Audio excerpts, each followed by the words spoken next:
Nah, baik. Jadi yang pertama yaitu ada latar belakang. Latar belakangnya yaitu El Nino Southern Oscillation atau ENSO adalah fenomena iklim alami yang terdiri dari fase hangat atau El Nino dan fase dingin atau La Nina. Perubahan ini dapat menimbulkan kondisi ekstrim suhu dan curah hujan di berbagai wilayah dunia. Selain mempengaruhi iklim, ENSO juga berdampak besar pada ekosistem laut, terutama di sektor perikanan. Misalnya saat El Nino kuat, populasi ikan teri Peru bisa mengalami penurunan yang drastis. Sementara distribusi tuna tropis bergeser jauh dari wilayah yang biasanya. Dampak tersebut berkaitan dengan perubahan kondisi laut seperti distribusi air hangat, kedalaman termoklin, dan konsentrasi klorofil di Samudra Pasifik tropis. Bagi sektor perikanan, ENSO sangat penting karena mempengaruhi hasil tangkapan, terutama tuna yang menyumbang sekitar 70% produksi dunia. Oleh karena itu, memahami variabilitas dan tren ENSO sangat diperlukan untuk mendukung pengelolaan perikanan dan ketahanan pangan di masa depan.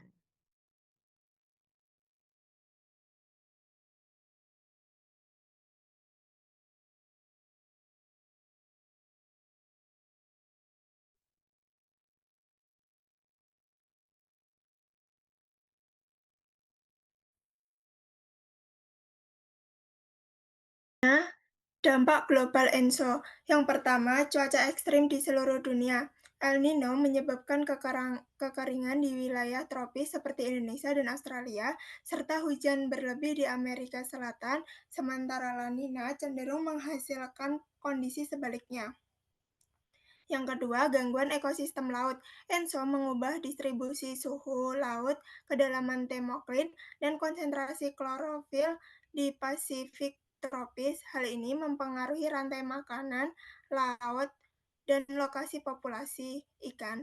Yang ketiga, dampak pada perikanan. ENSO mengubah drastis distribusi ikan pelagis di Pasifik. Stok tuna tropis seperti skipjack atau yellowfin bergeser ribuan kilometer mengikuti termoklin dan suhu laut. Sementara El Nino kuat dapat memicu kolaps sementara anchovy Peru akibat termoklin yang dalam dan hilangnya nutrien. Yang keempat, dampak ekonomi. ENSO menimbulkan kerugian besar karena mengganggu perikanan tuna di Pasifik yang menyumbang sekitar 70% tangkapan tuna dunia.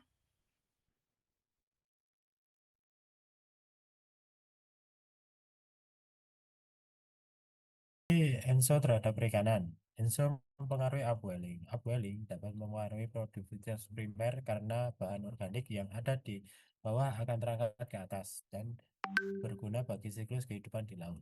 ENSO dapat mempengaruhi upwelling dengan berdampak dengan intensitas upwelling seperti berikut. Saat El Nino, upwelling melemah, kemudian suplai nutrien akan berkurang. Akibatnya fitoplankton menurun dan rantai makanan laut terganggu. Sedangkan saat El Nino, upwelling akan menguat sehingga produktivitas meningkat dan stok ikan melimpah. Yang kedua yaitu fluktuasi stok ikan komersial. Beberapa ikan yang memiliki nilai yang cukup tinggi sangat sensitif dengan perubahan lingkungan, seperti ikan pelagis kecil, yaitu sarden, anchovy, makarel, dan tuna. Sangat sensitif terhadap perubahan suhu laut. ENSO dapat mempengaruhi keadaan lingkungan yang dilewatinya. El Nino sering terjadi menyebabkan penurunan stok, sedangkan La Nina memperbaikinya. Karena pada kejadian El Nino, angin berembus lemah, air hangat mendorong ke arah timur dan mencegah upwelling air dingin. Berbeda dengan La Nina adalah kebalikannya, angin menyebar dari arah barat. Selanjutnya,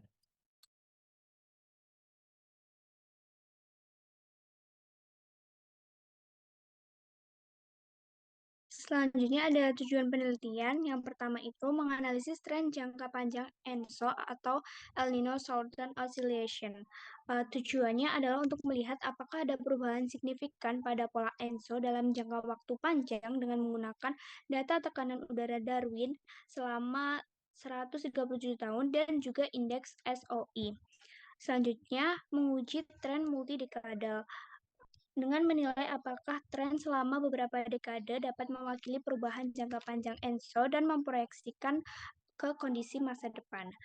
Selanjutnya, mengevaluasi signifikasi statistik tren ENSO, yaitu dengan menentukan apakah tren yang muncul benar-benar mencerminkan perubahan determinis statistik atau hanya bagian dari variabilitas alami ENSO, terutama kaitannya dengan dampaknya terhadap perikanan tropis Pasifik.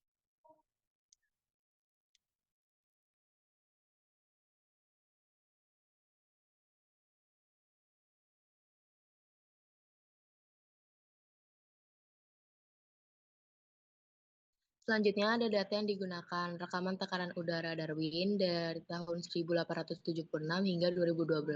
Dipakai untuk melacak fluktuasi tekanan udara jangka panjang yang menjadi dasar pola ENSO. The Southern UC Coalition Index atau SOI, indikator kuantitatif ENSO, nilai SOI negatif menunjukkan El Nino, sedangkan kalau positif menunjukkan La Nina. Ada suhu permukaan laut atau STT. Ini menjelaskan anomali suhu di Pasifik tropis yang langsung berhubungan dengan terjadinya El Nino atau La Nina.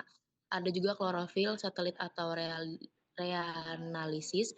Ini menunjukkan tingkat produktivitas primer di laut sehingga bisa dikaitkan dengan ketersediaan makanan untuk ikan dan hasil perikanan. Lanjut.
Kemudian ada metode analisis yang kedua yang digunakan adalah wavelet analysis, di mana metode ini tuh memisahkan variabilitas ke berbagai skala waktu dari setengah tahun, setahun, 2 tahun, hingga seterusnya. Nah, hal ini tuh digunakan untuk melihat seberapa besar kontribusi fluktuasi pada skala waktu tertentu. Dari metode ini tuh didapatkan variabilitas terbesar muncul pada skala sekitar 2 tahun. Itu disebut siklus ENSO. Kemudian ada tren jangka pendek dengan jangka panjang. Jangka pendek itu sekitar 10-30 tahun. Tren ini tuh sering sekali tampak signifikan, namun jika dibandingkan dengan periode penuh, tren tersebut itu tidak konsisten. Kemudian jangka panjang itu 137 tahun menggunakan data keseluruhan sehingga tidak signifikan secara statistik. Kemudian ternyata dibandingkan dengan variabilitas siklus, di mana variabilitas siklus ialah perubahan secara berulang yang berasal dari siklus iklim, ENSO dekadal, multidekadal. Jika diamati dari sebagian seri waktu, akan menghasilkan periode tren yang negatif atau positif. Kemudian tren nyata ialah deterministik, jangka panjang ialah perubahan secara konsisten yang tidak bergantung pada segmen waktu tertentu dan tetap terlihat ketika data panjang dianalisis.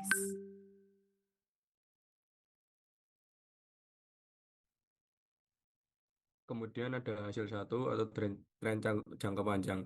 Berdasarkan analisis data tekanan udara Laut Darwin tahun 1876 sampai 2012, tren jangka panjang 137 tahun, perubahan sangat kecil, hanya kurang lebih 0,1 MB per abad. Tidak signifikan secara statistik, tidak ada bukti ENSO berubah permanen. Yang kedua, tren multidekadal 10 sampai 50 tahun. Jika dilihat perpotongan dekade, muncul tren positif maupun negatif yang lebih besar daripada tren 137 tahun. Contoh, 10-20 tahun terakhir, tren negatif cukup kuat. 40-50 tahun tertentu, tren positif kuat. Tetapi tren ini tidak konsisten dan tidak berlanjut dalam jangka panjang. Dan yang ketiga, implikasi penting. Fluktuasi alami jangka menengah atau multidekadal sangat besar, sehingga bisa menyesatkan bila dijadikan dasar proyeksi. Rekaman panjang menunjukkan ENSO relatif stabil walaupun konsentrasi CO2 meningkat. Bagi perikanan Pasifik, artinya pengelolaan tidak bisa hanya mengandalkan tren dekadal, tapi harus mempertimbangkan variabilitas besar ENSO. Next.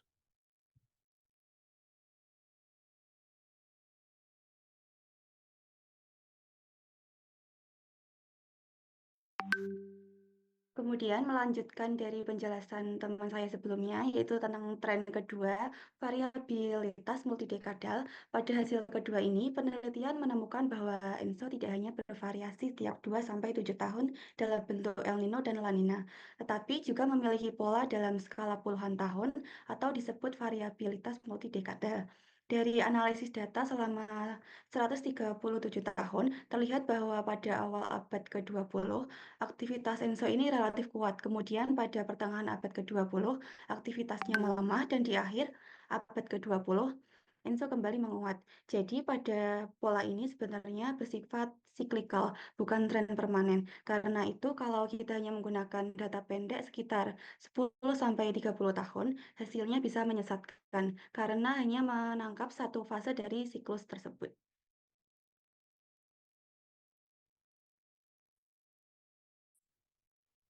Nah, selanjutnya ada hasil fase positif. Sebelum itu, fase positif merupakan hasil analisis yang terlihat signifikan, padahal tidak benar-benar mencerminkan adanya perubahan nyata.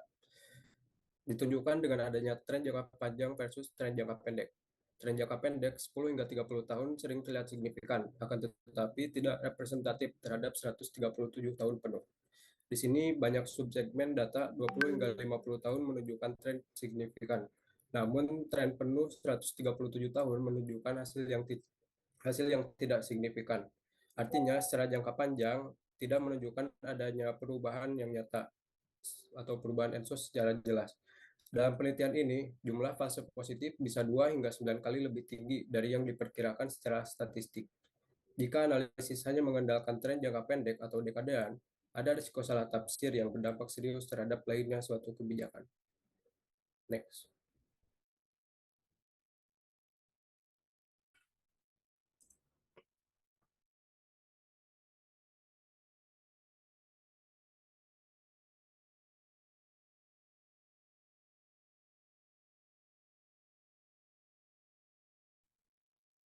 Selanjutnya ada itu.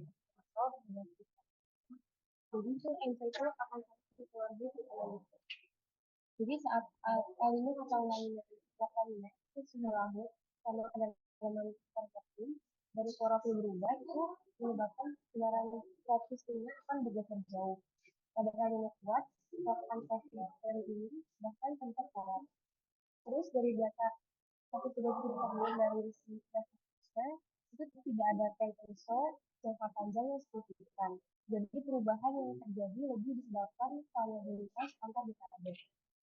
Terus selanjutnya karena proyeksi ESO itu masih tidak pasti, jadinya pengelolaan perikanan terutama tuna yang menyumbang 70% itu harus dilakukan secara adaptif dan juga berbasis pemantauan kondisi laut.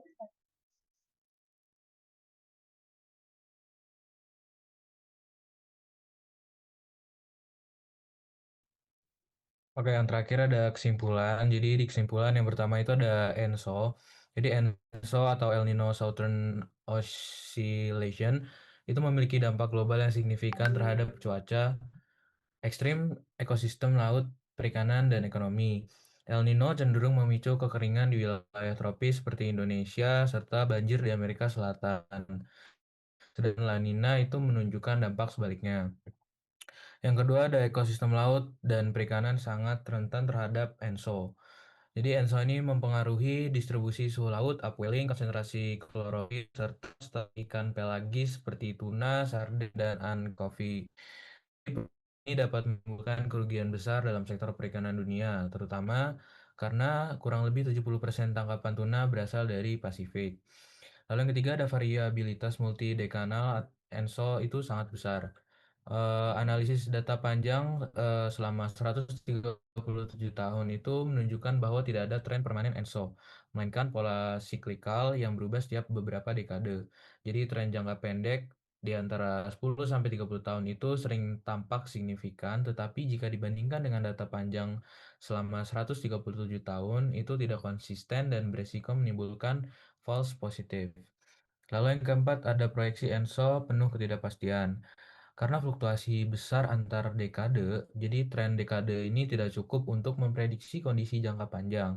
Hal ini menuntut kehati-hatian dalam menarik kesimpulan untuk kebijakan perikanan. Dan yang terakhir ada implikasi terhadap perikanan Pasifik. Jadi yang pertama, sebaran tuna tropis itu dapat bergeser ribuan kilometer mengikuti perubahan ENSO. Lalu yang kedua ada kasus kolaps anchovy di Peru, itu menjadi bukti nyata dampak El Nino itu kuat. Dan yang terakhir, manajemen perikanan harus adaptif berbasis monitoring real time dan tidak hanya mengandalkan tren dekade.